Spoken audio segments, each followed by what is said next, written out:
Welcome back to the Peptide of the Week podcast. I'm your host, JD Denham. Across the way, my buddy, my pal, my business partner, my friend, William T. Haas. What's up, dude? What's up, man? It's Friday. Happy Friday. It is Friday. The time is flying, and today is a special day. We have a good friend of ours. We like to call him brother, but a good friend of ours. He's been on the show numerous times, and we bring him on when we want to get the lowdown of what's going on the streets of peptides. So you've seen him numerous times if you've been following our podcast in any form for the last year or so. Paul Bakhtiar, he is a keynote speaker at multiple peptide conferences. I like to call him the Peptide Jedi. But welcome to the show, my brother. Thank you always, my brothers. Paul. I appreciate you both and always appreciate the work that you're doing. Thanks again for inviting me on. Always appreciate being here. Yeah, man. Paul just said if the world's going to end, that he's going to come to us. True story. For survival. Absolutely. I said, when it all goes down, end of the world, where do you want to be? Shoulder to shoulder. And I go, there's nobody better than these two gents right here. That's it, baby. Yeah. As iron sharpens iron, they say. That's Indeed. right. I love it. I love it. So really quickly, man, how's life? How have you been, man? We all are busy. We catch up from time to time, but just how's life in general, man? How are things? Things have been good, man. It's been a blessing to be busy. Recently took on a role of president of telehealth operations for a large medical manufacturer. In addition to that, still doing all my training, my education. I'll be speaking at the Cell Surgical Network conference down there in your guys' neck of the woods in Manhattan Beach coming up next month. So excited for that. Talking on peptides, things that we all know and love. Yeah, it's funny, man. I was thinking as we were kind of getting ready for this that we're just three dorks that like to talk about peptides and compounds, and we could sit here for hours and talking about them for over and over again. So it's like, it's cool that we get to sit down, and now it's just recorded because these are the conversations we have at dinner. Yeah. No doubt. It's really that simple. Thing. Like, this is the stuff we talk about when we're hanging out anyway. So Exactly. Well said, it's man. easy. And it's the way easy. that we have learned, right? It's like by asking questions and talking to people who also know, right? Like people ask me all the time, like, what do I do in the gym? Right? And like, how do I get in shape? Like, okay, that's not really a question that you can ask somebody to answer, right? But I guess part of that answer is like, go to the gym and watch people who are better than you. Yep.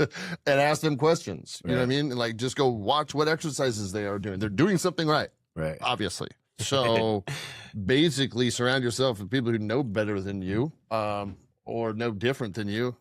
Ask questions instead of guessing, and your knowledge, and you'll just get better. Exactly, Success man. leaves That's clues, great advice. as I Great like advice. to say.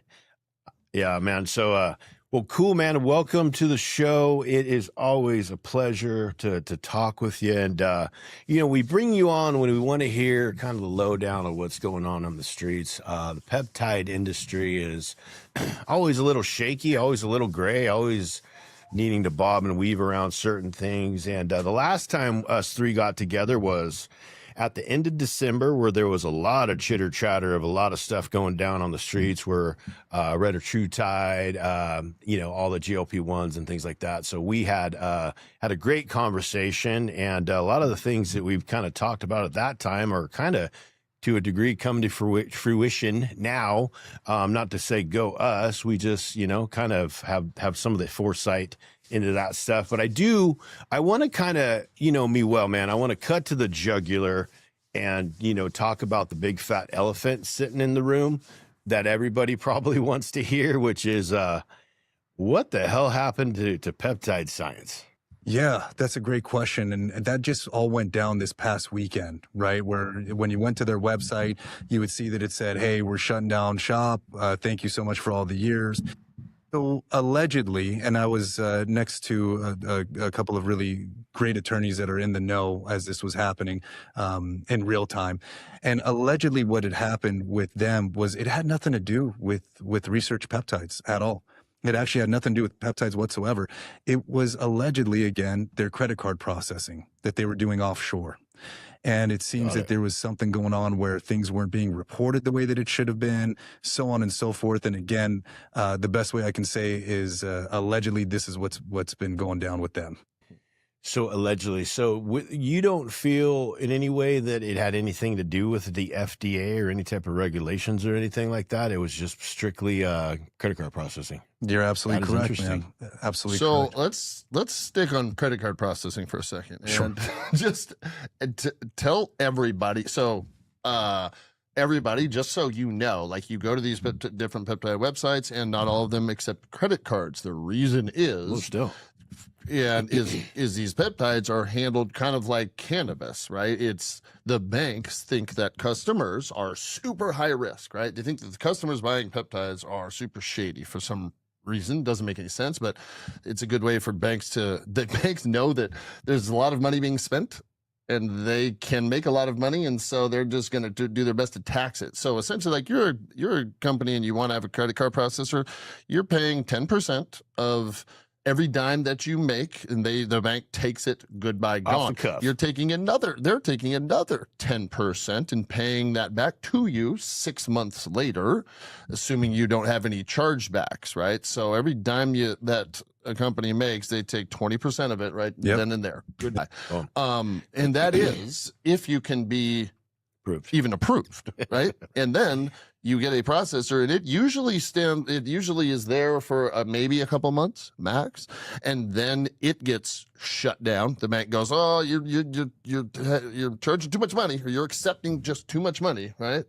Because you're a business and you want to accept money, right? I think that was the point. But you're taking too much money, so we're going to shut you down, and all the money that we have in reserve, and all the money that we may still have that we didn't give you, frozen 6 months. We're just going to freeze that. We're going to freeze it, not give it to you. Yeah. So you'll see a lot of these companies accepting Zelle, Venmo, Cash App, Bitcoin, and I guess to the viewers, like, that's not shady. Just realize, I think, a lot of people would say, hey, if I'm not paying with a credit card, there's something must be wrong, right? Well, yes, something's wrong, but it's the bank's fault.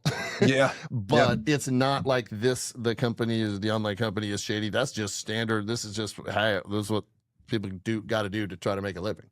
And to get around, and it's not even, it's less about the fees, which are crazy.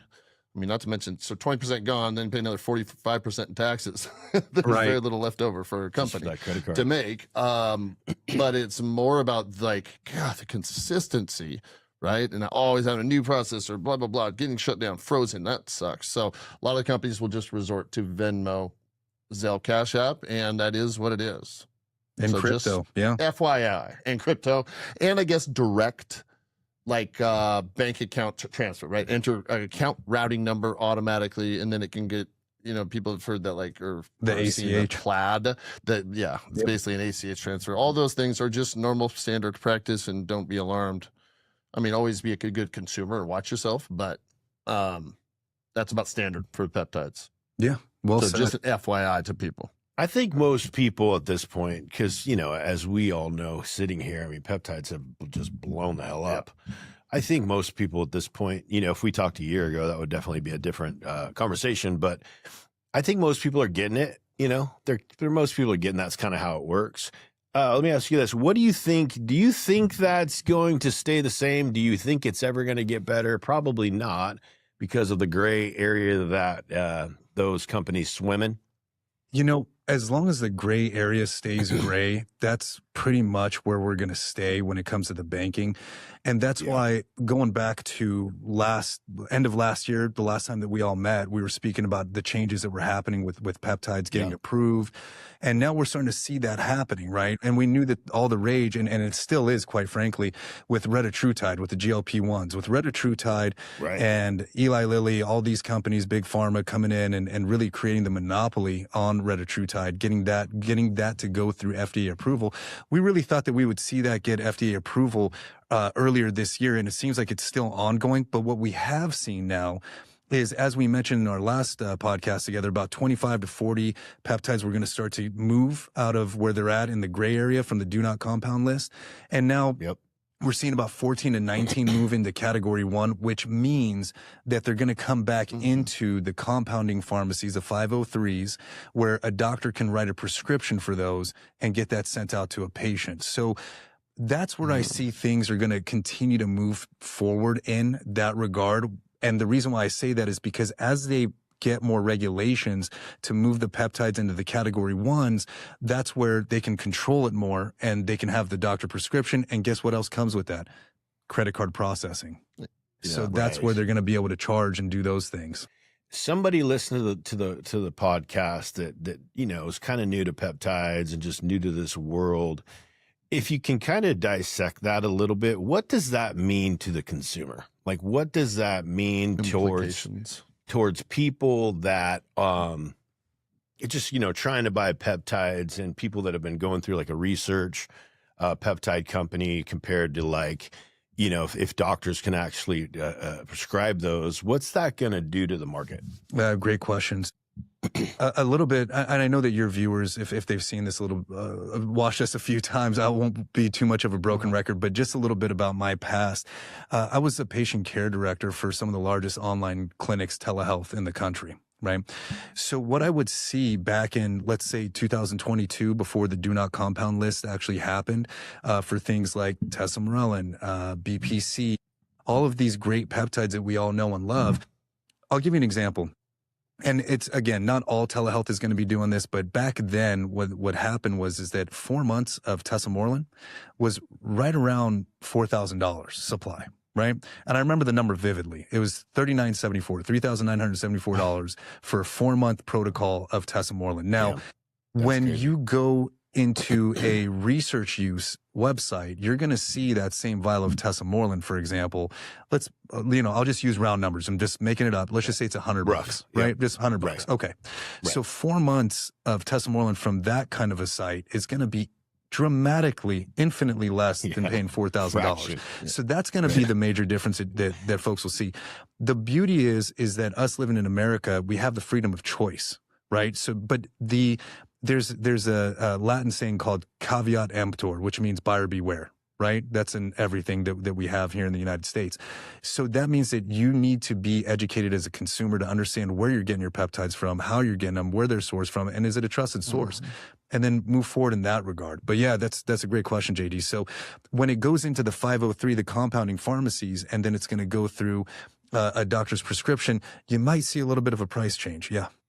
I'm thinking like, you gave us the round number and it's about right. So I'd say for about 3 months of tesamorelin on a typical research site, you're probably paying about $600, right? Maybe 2 bottles a month will get you about 2 bottles will last you a month. So yes, 600 is a awful lot less than 4,000. A little bit. Yeah. More hands got to get into the pot through that route, right? Let me ask you a question, man. I mean, if the government touches anything, does it get cheaper? No. I'm 48 years old. I haven't seen it yet, but it might be coming. So, Paul, off the top of your head, tell us if you know, what are those 14 to 19 peptides? Do your best at that giving us a list of which ones. You know what? I actually wrote the entire list out the other day, and if you put a gun to my head, the only one that I'll remember right now is BPC. BPC. All right. Yeah. All right. But it's most of the big popular ones, yes? Yeah, it is. For sure. Yeah. Okay. Yeah. Okay. Figured. Yes. Good. So what's that going to do? Because I mean, everybody has their favorites, and I think, the gateway drug, so to speak, for lack of a better way to say it, is either BPC, TB500, or any one of the GLP-1s. A lot of people start there, for rightfully so. They try those, they work really well, and then they try multiple peptides is what we see often. But people are going to want to know, obviously, about the GLP-1s, obviously specifically retatrutide. What is this going to be? What is this going to mean for that? Like, what does what does all this do for retatrutide? It's been supposed to be FDA approved. It's been pushed out. But as we move forward in 2026, what's your foresight? What do you think's happening? What's that going to do to retatrutide? Well, we know what's actually going to happen is once the final approval comes down through the FDA because of all the clinical testing and trials that they've run from Big Pharma on retatrutide, that is going to be their drug. They own it. They've taken it through all the trials and testing. And that means, what does that actually mean when I say that that's their drug? It means that they're going to be the only ones that are going to be able to compound and supply it. So if you want retatrutide, you're going to be going through Eli Lilly. right? And they're going to be the ones that are going to send it down to the compounding pharmacy, from their compounding pharmacy, from the doctor's prescription to go out to the patient. So does that mean that there's going to be other variations of a triple agonist glucagon-like peptide 1 compound out there that could potentially be mixed with something else? Of course there will be. Right. And then how long does that last? We don't know. That's why it's kind of this guessing game, if you will, where we're trying to see how long you're going to have access to it. But at the end of the day, will access always be there for retatrutide? Yes, but it will be through a big pharma and a doctor's prescription. Will there be other avenues? Yes, but you don't know how long that'll last, because if there's one thing we know about big pharma is that they don't play around when it comes to their drugs that they paid for. Yeah. They're pretty big. Price will skyrocket. Well, they want when it's prescription only. They want to run the price. I mean, it's supply and demand, right? If they have all the supply, they can demand whatever price they want, and people will buy it. That's typically how monopoly works, man. Yep. And I will play devil's advocate real quick. Like, I know people are like, oh, bad big pharma. Well, I will say that they did spend a lot of money and develop this drug themselves, and so they do kind of have the right for to the drug. So, yeah. And you can understand there's a lot of blood, sweat, and tears that they put into that. You're 100% right, Will. And one thing I want to mention to you guys, just to point this out to the audience, is that, look, when it comes to peptides, right, and people go, oh, well, it's not FDA approved, this, that. Okay, so let's break that down. There aren't vitamin C, B12, creatine, protein. None of these are FDA approved either, right? But we all use them on a daily basis. The other part of this is that when it comes to FDA approval in peptides, does that mean that a peptide is not going to be efficacious or safe, or does it mean that it's not going to be something that's going to be life-changing just because it's FDA approved? Absolutely not. We all know that, right? But what you have to think about is, why is it not FDA approved? Let's talk about that just for a moment. Why is it not FDA approved? Well, some of these peptides aren't going to be FDA approved, not because they don't work fantastically well. It's because there's no money in it for big pharma to do something about it. But why is retatrutide and these GLP-1s looked at so profitable, right? And for them to want to FDA approve it is because it's actually projected that retatrutide alone in the next 10 years is going to be $1 trillion compound. So that's the big difference that I just want the audience to really think about and know. It's not that they don't work. It's not that they're not safe. It's not that they don't make sense. It's just that there's no money in it for them to want to take it through the clinical trials for the FDA approval. So that's a big difference, guys. That's good. Thank you for that clarification. Yeah. And that, so that happens. So it gets FDA approved. Eli Lilly is the king of the castle, so to speak. What's that do to the other peptides? What's that do to the rest? What's that do to the other peptides? What does it do? Meaning, like, are like research companies going to be still in existence? Do you think those will fall at the wayside? What do you think those will do for smaller companies? No, great question. So once that approval happens, I'll say this. Will the research companies still be in existence? Yes, but they're going to be playing that fine line when it comes to things like GLP-1s and whatnot, because if they start to go down the route of making too much noise or marketing in the wrong way when it comes to GLP-1s, they're going to get that cease and desist really quick from big pharma. But peptides have grown so fast and so much, and the obvious reason is because they work. They are freaking amazing. They are healing people. With so many companies, and just like any company, I mean, like sports companies, where they sell footballs, whatever. Some are good, some are bad, right? But with that many companies able to get access and whatnot, I mean, can they dent that many companies? I mean, you know what I mean? They don't have that much manpower to be able to stop the sale of that product. No, and you'll be surprised, right? Because the things that they're looking at is who's the biggest players in the industry, right? So I'll give you guys an example. I have some insider information that I know, and now that Peptide Sciences is defunct, I'll talk about this. But we know that back when we met last time in December, a couple months before that was a big, we'll just say a big summit. I'll let everybody use their spidey skills on thinking about what it is that I'm talking about, that went down in DC back in like September, October timeframe. And Big Pharma literally told Peptide Sciences, hey guys, we've got a cease and desist ready for you guys come January. Because once January happens, we're not going to allow you guys to make the triple agonist or GLP-R, GLP-3, whatever you guys want to call it, because we know what you guys are doing, and that is now going to be our drug, right? So that's who they're looking at more than anyone. And as long as these other research companies are doing the right thing and marketing the right way and playing by the rules, they'll be fine. But the second they go into hitting the pockets of Big Pharma, that's when they're going to get in trouble. Peptide Sciences sales were probably responsible for, well, let's just say, maybe it's kind of even more of an in proportional 80-20 rule, but like Peptide Sciences and a few others were probably responsible for 98% of the total sales. Probably a safe bet. It was of that compound. It was rumored or again, I love the word allegedly right now, as my attorneys tell me to say all the time. But right. it was allegedly they were doing about, 210 million in revenues a year. Yeah. Not to cut that short, but I heard more, but that's, hey man, you're doing all right. Yes. Yeah. And I bet, yes. Anyway. And they were taken down by a credit card process. Yeah. Okay. I guess I want to touch, before we forget, could you please clarify the difference between these 14 to 19 peptides that you're saying are, being pushed through, and retatrutide's approval, right? Sure. There's a huge difference on the approvals. We're not talking about the same approval. Back in 2022, 2023, when Big Pharma was essentially pulling on the strings of their lobbyists down at the FDA to tell the FDA, hey guys, put all of these peptides on the do not compound list, because essentially what they were doing was they were looking into these peptides. They said for safety, for efficacy, for efficiency. Some may argue that it was so that they could figure out how to patent some of these or take them through the approval process so that they could control it, like what we're seeing with retatrutide, right? Some may say that. The thing is that when it comes down to the difference between what they're doing with retatrutide and getting its FDA approval, that means that it's going to be with a prescription through a doctor, FDA approved, they own that drug. The 14 to 19 that are now being stated that they're going to put into category 1. So what does that mean?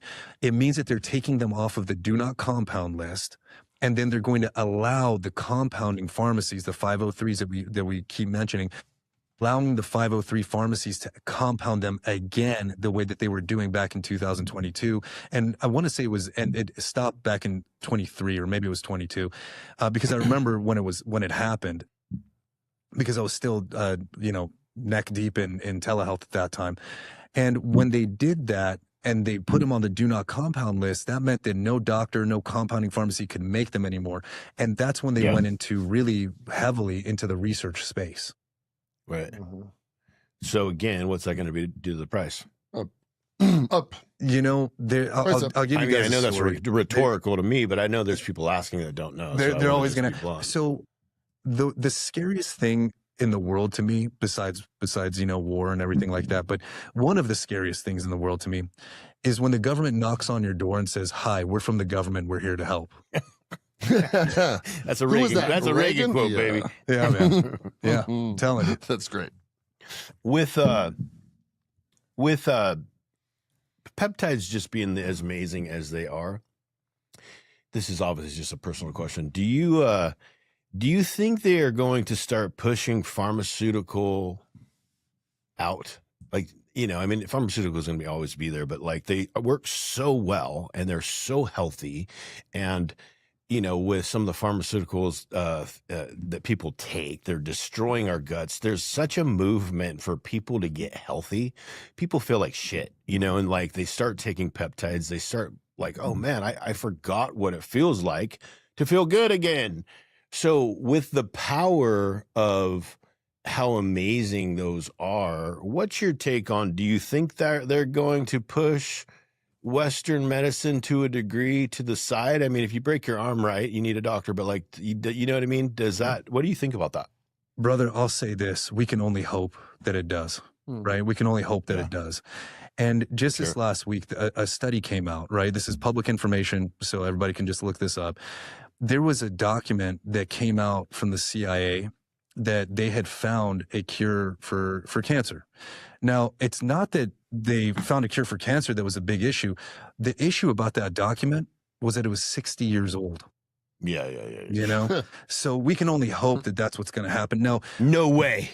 Shocker, right? So no way. You just blew my mind. The thing is, man, is that when it comes to peptides, and the reason why they're so popular, and the reason why we can only hope that they will really push Western medicine towards this route, as opposed to, you know, just putting a Band-Aid on things with pharmaceuticals. And the reason why it's happening, guys, is because of guys like you. And the people that are listening to this podcast, and the people that are actually talking to their doctors and bringing it up, right? Because I can't tell you how many professional medical doctors and surgeons that I speak to that don't know about peptides, that are now hearing it from who? Their patients, their clients, right? And that's what's really pushing this forward. So we just got to keep up the good work that everybody's doing here with working from their heart and going, hey, peptides are great. They're signaling molecules that are actually working and healing people. Let's talk about it. And that's what's making the feds and everybody look at it as well. But yeah, we can only hope that it's going to push that Western medicine in that way. Yeah, dude, touche. It's funny you say that, because, you know, it's not only that, it's baffling that the amount of medical doctors that people go to see, and we trust them. You know, we have trusted them now. I think that trust in the last 6 years or so has been shaken, obviously, from most people.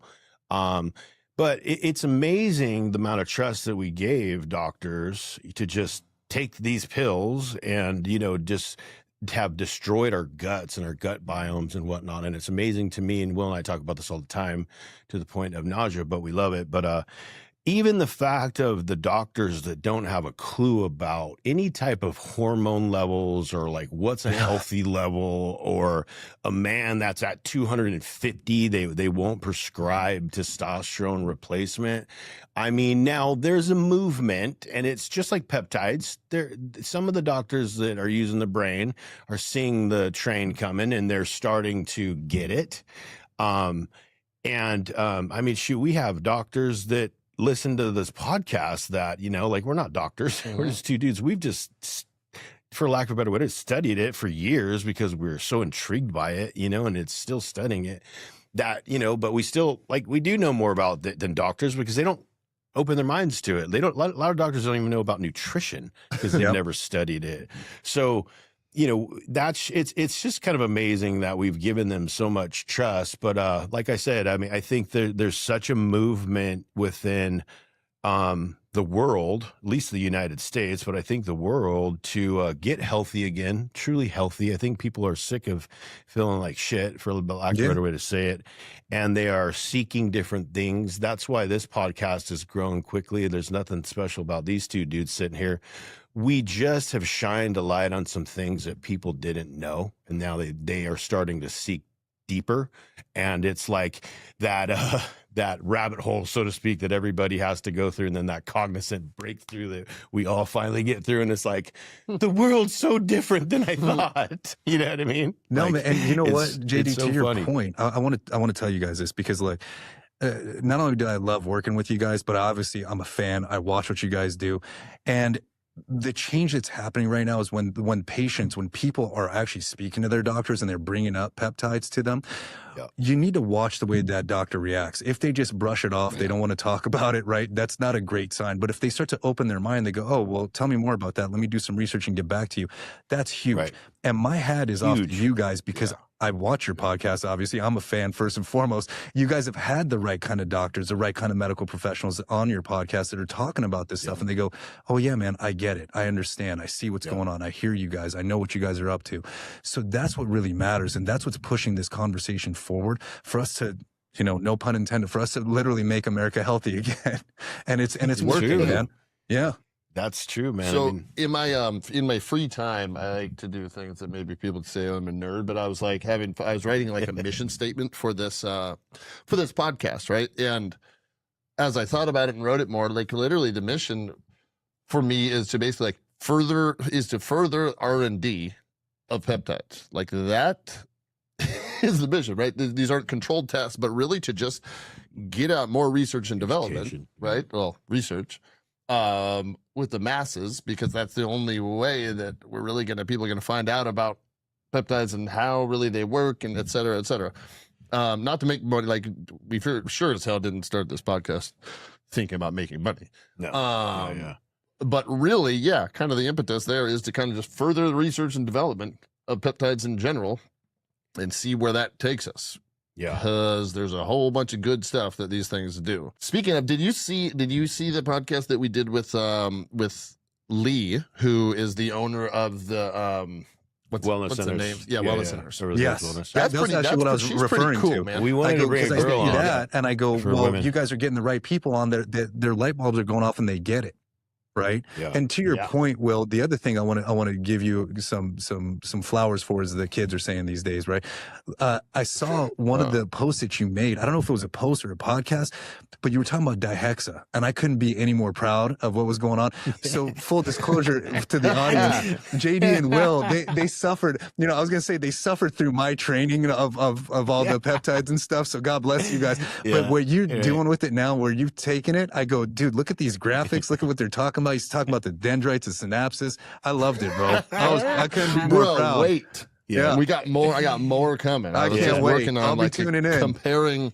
I thought, frankly, that we were going to do this and do a compare contrast of the GLPs. And so, dude, I got some really cool graphics. But yes, I did see that with Lee. I did see that. Yeah. Okay, cool. Yeah. It's so funny, Paul, because you've known us, from the conception of this company, and the genesis of this is us being in Vegas, and I'm like, Will, we need to sit down and we need to talk about a peptide for like 10 minutes, dude. And I think it was going to be for my YouTube, and then we did a couple, we tried doing it on the beach. We were going to do it on a different beach in Orange County. That's how everything starts. You just start tying things, and the people are like, I can't hear it, and then we just started doing it, and then I'd be at my office at home, he'd be at the office, our old office, and that was just the genesis of it, man. And it's funny because Will is just, he was a little bit kicking and streaming doing it because he didn't know this. Neither of us had a clue this would turn into even something. We were a studio now because it's done so well, but it's because I believe that when you try to do good, regardless, God puts his hand on it, Absolutely, and so it's been a blessing, and then we get to touch the people that listen on the Q&As because they write in, and there's people in Scotland, there's people in Australia, and it's rad, man. People are seeking health all over the world, and to be a little piece of some of that is a blessing, man. All three of us, dude. Sometimes, man, I wake up and I pray and I meditate and stuff, and I'm like, I just look up. Thanks, man. Yeah, I appreciate you up there, dude. God's hands are all over it, bro. Any new, I know we asked this last time, but any new peptides coming down the pike? Anything new? Because you always have your nose to the grindstone a little bit, and know what's coming down. So anything new coming? I'll give you guys about? one that I actually just started 2 days ago. It's actually a different variation of follistatin, FLGR 224, and I may be butchering that a little bit. Campbell talking about this all the time. Jay Campbell. That one, you know who Brian Moscow is? Good friend of mine. He's a biochemist out from UC Berkeley, super brilliant guy. And he's the one that actually brought that to my attention. And I've seen some pretty amazing stuff with that, man. Amazing stuff. Guys putting on 20 pounds, and I go, you know what? I'm going to try that out myself. So that's why I hit you guys up earlier today, and I go, hey, man, I need to pick up some other stuff so that I can get this spring summer body going. We're never too late. You just got back from the Arnold Classic, Doug. Yeah, exactly. After being at the Arnold Classic, I go, I got to get my stuff together, man. Yeah, that's it. Yeah, no doubt. Well, that's cool, man. I'm going to look into that. Yeah, what's the name of it? Did you write that? What's the name of that again? FLGR 224. So, speaking of kind of follistatin-ish, so we have a good friend who's actually been on this podcast before. But so those Belgian blue bowls? Yes. So you've seen pictures of these bowls that look like somebody's been just injecting them with nothing but steroids forever, just rippled out with muscles. Well, that is like a natural condition for those bowls. Yep. They, in their genes, they just have something that does not shut off, doesn't tell them to stop growing muscle, and it doesn't tell their body to stop burning fat, or at least their body isn't told to build fat, right? So doctors have, in different countries, have bottled that and now offer it as an injection to people. So we had a friend who went down to Mexico and got the injection of it. Wow. And it's supposed to be like that one injection will last you 4 years and changes kind of how your genes work. That's and allows you just That's exciting right there. I don't think he said he felt anything, though. I think he did. You know, here's his plan. He's like, oh, yeah, bro. Like, I remember him trying to justify the money portion of it. Be like, look, yeah, I know it's like 15 grand, right? But all the money I spend on supplements, right? On all of my, like, tests and peptides, et cetera, I don't have to do any of that stuff. I just got this, right? And I just don't think that he really got a good result because, of course, he didn't stop all the other stuff. I was going to say that, bro. We love you, buddy, if you're listening. I'm always supposed to say that, but they don't, at the end of the day, don't stop it all. And I think at the beginning, I haven't talked to him recently, but he did say he noticed it. Now, he sure didn't look. I mean, he didn't put on 60 pounds of just pure muscle. And he was already in good shape. He's always been in really good shape. So I don't know. I don't know how well he really said it worked, but I think he did say it worked a little bit. Good. One thing I just was going to tell you guys that I've said for years, and all the years that I've been in telehealth, and even now when I'm talking to folks one-on-one that ask me about peptides, or they might go, "Hey man, this kind of didn't work," or "I don't know if this was working," and I will point blank look everyone in the eye, and I just go, "Listen. All these compounds, these medications, you know, if you're on hormones, peptides, whatever you're on, they're wonderful. They will work. But let me say something. They will only work as hard as you do. That's it. Mic drop, dude. Like you can't sit on the couch and not change your life, dude. I mean, we talk about it so much, Paul. Like, first and foremost, if your hormones aren't optimized, dude, and you're over 40, you're doing it wrong. Like, you are swimming up a hill, or you're just walking up a hill or swimming against a stream. Like, get your hormones in line. And for the love of God, the obvious is work out and eat right. Like, change your darn lifestyle. And then the peptides will fly. They will be amazing. They'll amplify. You take peptides and you don't do that stuff, they might work a little bit. Why would you want it to work a little bit? They're not cheap. Like, if you're going to do it well. 100%. And you're the shining example of that, JD. You actually live and walk it and talk it and do, you practice what you preach, basically, is what I'm saying. And the thing is I go, when people tell me, "Oh, I just lost like 8 pounds," and I go, "You lost 8 pounds and did nothing?" I go, first of all, that's amazing. Hilarious. Second of all, imagine if you actually did something, like how much more you would have lost and how much better you would have felt. Right. So, yeah, man. Or we hear this a lot, like, it's just, it didn't do anything for me. You know, I've only lost 20 pounds in 2 months. Like, it doesn't work. Seriously, like, it's only 20 pounds. Are you listening to yourself, right? Yeah. How long did it take you to gain that weight? Anyway, agreed. It's like funny because, you know, any GLP-1 will give instant gratification, but it's like, I want more. I want to sit on the couch, not do shit, eat some Twinkies, and lose 50 pounds in a week. If only.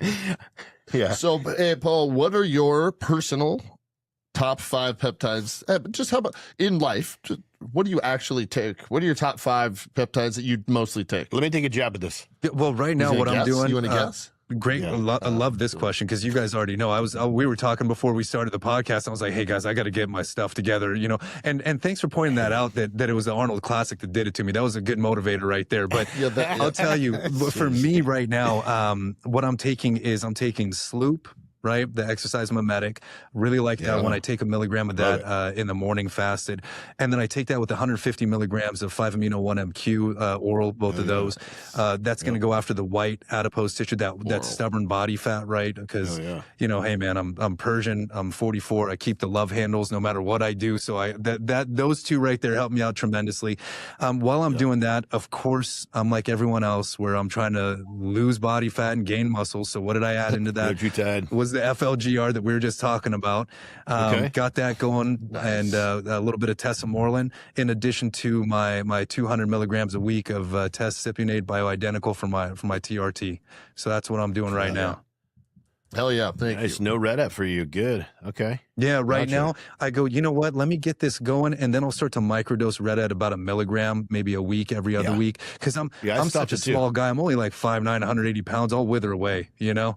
Yeah, for sure. Hey, now speaking of dihexa, so in the presentation and podcast we did, right? Like, dihexa is not, kind of one of the main points there was like, this isn't something, you don't take this for like, I want to take it right now, and my brain is going to be bang firing, right? Like modafinil. Okay, it's but that being said, I know that you have taken it like before a presentation to make it for instant results. I also was just literally last night was talking to an employee of ours, and she said, dude, the dihexa is awesome. She feels it right away and focus.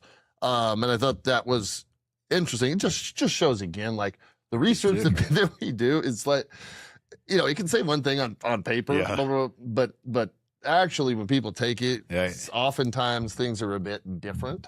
So I think Totally. that's cool. Now I do think it's one of these things where it may not work for me that great because I take too many stimulants, right? I'm drinking coffee too much. There's too many things that are actually overpowering it. But That's like her, she was very clear. Like she's clear and isn't taking much at all, just added dihexa, and damn, she said she notices it a lot.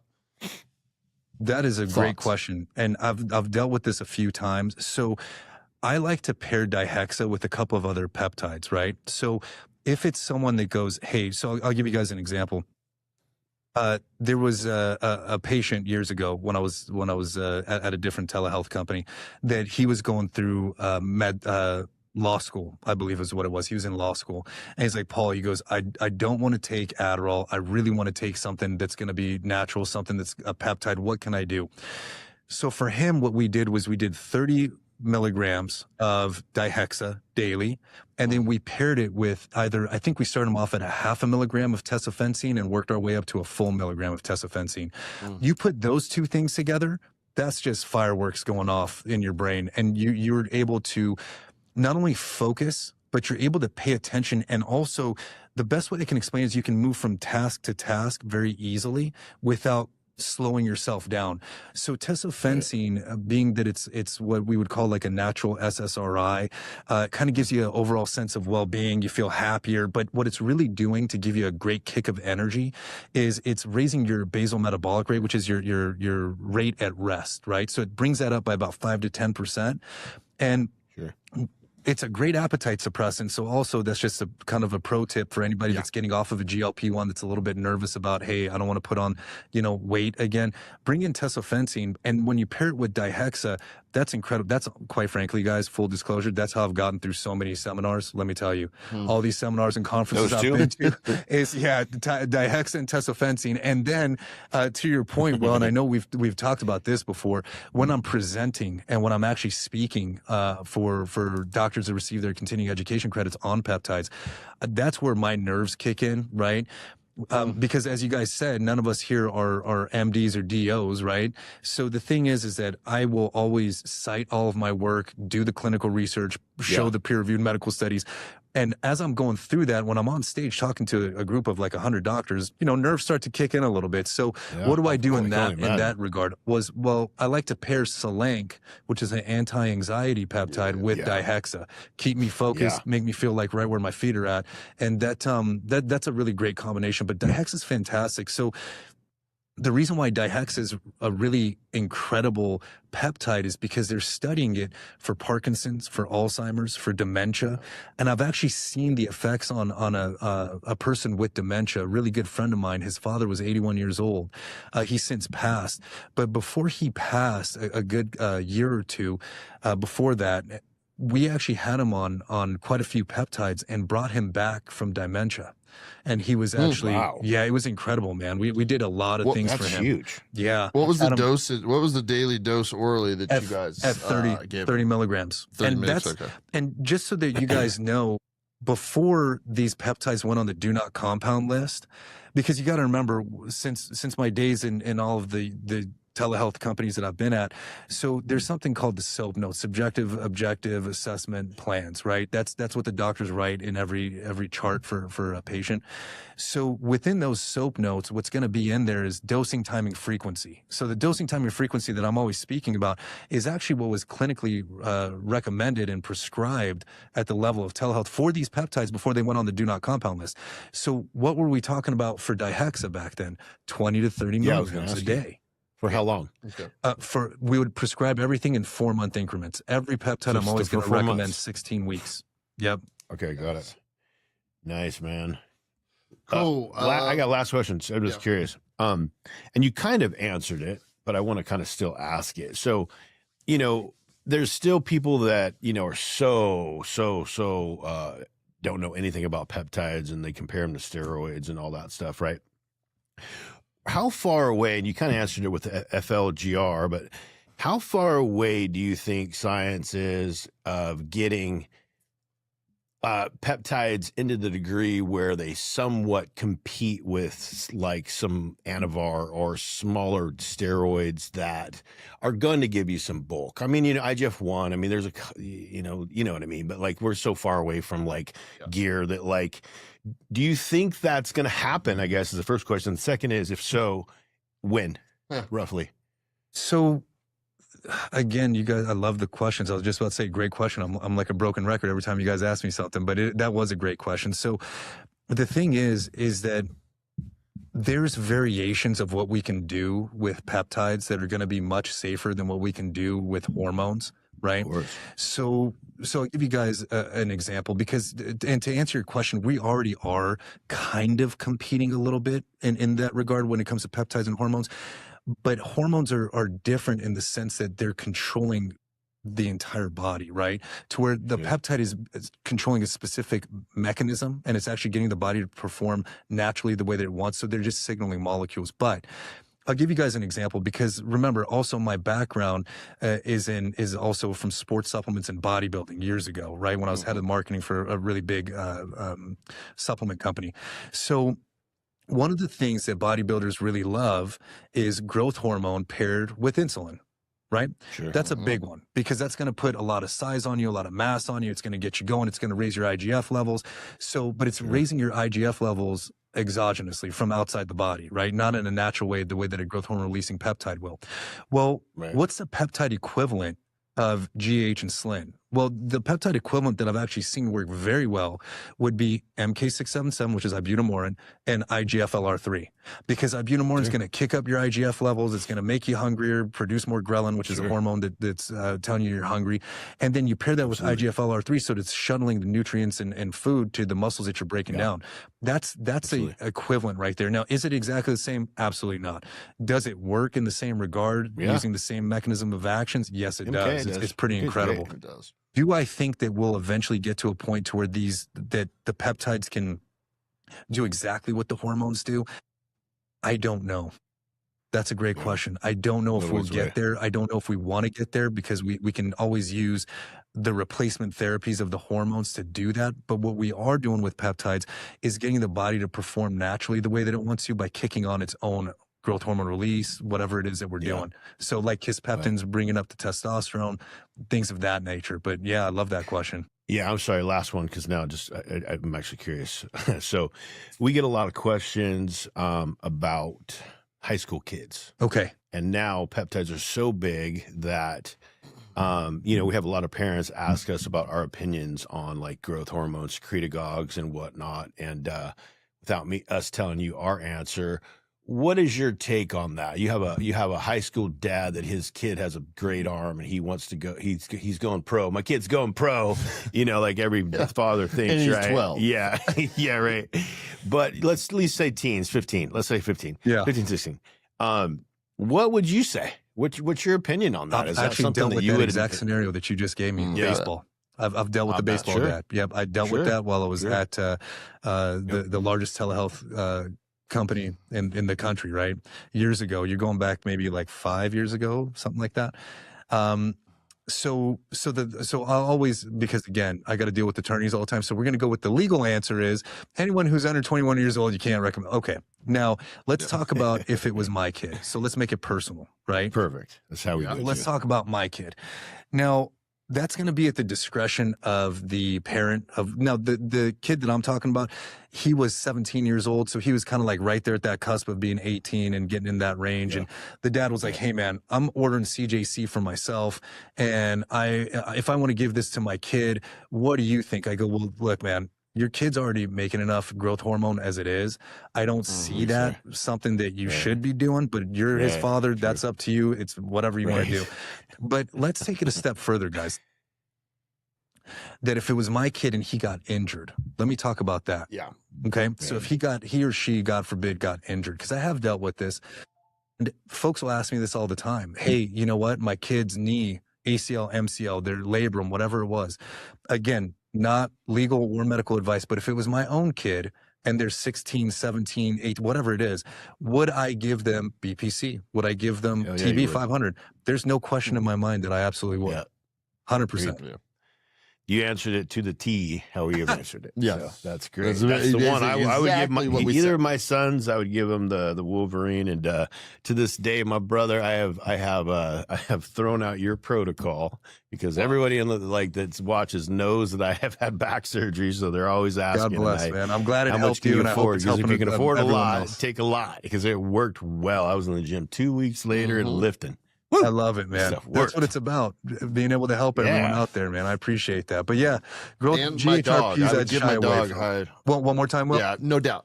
My dog also. So I gave my dog a lot of TB 500, and I should have given him more anti-cancer because that's what killed him. But that's inevitably, you met my dog Oscar, love who him, was yeah. big. God Like bless him. he was great. Still running up trees. He was about 100-pound, like pit bull Rottweiler mix, and had a seizure on a Sunday night. And by the following Thursday, I put him down. Yeah. And apparently, he had cancer in his stomach, lungs, and then brain, which is what caused the seizure. But TB 500, a lot of the tests, the research, actual like R&D on TB 500 is on canines. So for he tore both his ACLs at one point, but one of them I didn't have surgery. I just threatened him like, dude, you need to heal this leg or we're cutting it off. But I did this like $6,000 surgery for the first knee, and then he tore the second one. But I never did anything. I gave him some TB 500 injections, man. And he healed and never like limped. Wow. Was never bow-legged. You see a lot of dogs who It's a trip. they tore their ACLs and no surgery, and they're kind of walking bow-legged now or limping. I mean, he got old, 12, 13 years old, and just never even had any leg problems, even tearing both ACLs. It definitely works, man. And you know what? A good friend of it mine daily. that you guys also know, Trevor, he recently adopted a Saint Bernard. And he thought that the Saint Bernard's hip was off. He didn't know what was going on, like it had hip dysplasia. Well, he started giving his dog BPC, and now he's running up on tables. He can do anything he needs to do. It's pretty It's magic, incredible. baby. And also, Will, to your point, one of the things that I will always mention to folks, battling the big C word, right, is, let me say this, in 50 countries around the world, thymosin alpha-1 is used in oncology. So do with that information what you want, audience, but do some research on that. I just want you guys to at least be aware of that, because that's a big one. And some of the oncologists, the more forward-thinking ones, especially actually in California, they are starting to incorporate thymosin alpha-1 in their treatments. Oh, yeah. That stuff's amazing. Yep. I love it. Yep, Yeah, you're works right about great. that. I forget the name of the actual drug, the pharmaceutical drug that it's under, but yes, in all these different countries, we did a peptide of the week on thymosin alpha somewhat recently. Yeah, Love great. it. Yeah, We absolutely. love it. I mean, Right on, dude. Well, yeah, man, we love you, brother. I mean, we could talk forever. I have multiple Likewise. questions, but we obviously will have you on. We'd love you to get in here next time. I know Next time you got my word, I'll be in there. I'll come You're down the to Orange first that County. we've done in the studio that we have you on the screen. So as you listeners and people on Spotify and YouTube are watching, we might be looking a little weird in different directions because it's our first time. We'll get that dialed in because he will not be the first that we do this with. Yes. We're just used to sitting talking to each other. But We'll get a hologram. We're gonna get a hologram of you just Perfect. sitting there. high five, Next high five, week. Paul. Next week we'll Get get the that AI one dupe dialed version in, of me. okay? That'll we're work sitting great, next to- Yeah. We love you, man. I love your Likewise, stuff brother. too. I watch it all the time, man. The Jedi. So tell everybody as we close out, where can they find you? Thank you. It's just my name at Paul Bakhtiar, and Bakhtiar is Bakhtiar across all socials, guys. Thank you so much. Hell Awesome, yeah. man. And we're gonna get you, Paul, to respond, give us a little bit of input in our elite, in our like warrior elite new platform, which you don't really know anything about it, but we're gonna get you. So people who are part of that, Yeah. we'll get Paul to pop in there every once in a while. Yeah, we I'm will. honored, So man. people that we do want to talk about that 'cause before I forgot. We have just dropped the Warrior platform. We got tired of getting shadow banned. We got tired of getting things taken down. We got tired of Big Brother is the easiest way to say it. So we built our own platform and we released it 2 days ago, and it's exceeded our expectations by a mile. We're blown away by how many people are joining, and people are not just joining, they're posting, they're lifting each other up. They are talking. Oh man, it is just a raddest community. So join it. We're going to put the links all over. Shoot us DMs. We'll get you in, but get in and you're going to have access to us, guys like Paul, and a lot of other stuff that we can't say on social media. So you want to do it. So that is it for the day, my friends, and we will catch you next time. Thank you, guys. Are you-